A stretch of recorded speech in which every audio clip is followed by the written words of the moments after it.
বিয়ানীবাজারে একটি গ্রামের রাস্তা ইউনিয়ন পরিষদের বরাদ্দে সংস্কার শুরু হলে কাজে বাধা প্রদান, গ্রামবাসীকে জিম্মি করতে একাধিক মামলা, হুমকি এবং চাঁদা দাবির অভিযোগ উঠেছে দুই সাংবাদিক পরিচয় দেওয়া ব্যক্তির বিরুদ্ধে। তাদের অন্যায় অপকর্মের প্রতিবাদে বিয়ানীবাজার উপজেলার লাউতা ইউনিয়নের পাহাড়িয়া বহর গ্রামবাসী মানববন্ধন করেছেন।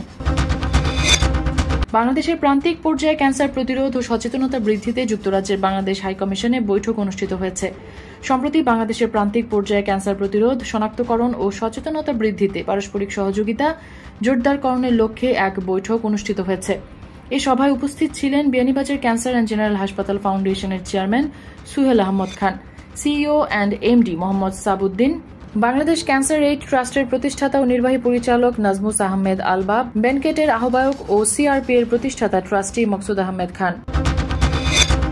বিএনপি চেয়ারপারসনের উপদেষ্টা ও সিলেট সিটি কর্পোরেশনের সাবেক মেয়র আরিফুল হক চৌধুরীর হোয়াটসঅ্যাপ নাম্বার হ্যাক হয়েছে।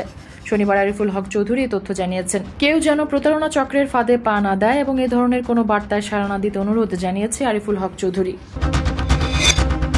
Bangladesh photo journalist association Sylhet বিভাগীয় কমিটির অভিষেক সম্পন্ন হয়েছে। গতকাল শনিবার সিলেট নগরীর একটি অভিজাত হোটেলে অভিষেক অনুষ্ঠানের আয়োজন করা হয়।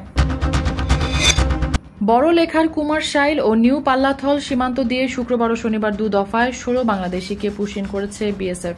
শনিবার ভোরে 11 জনকে আটক করে ক্যাম্পে নিয়ে যাচাই বাছাই কার্যক্রম চালাচ্ছে বলে জানিয়েছে বিজিবি।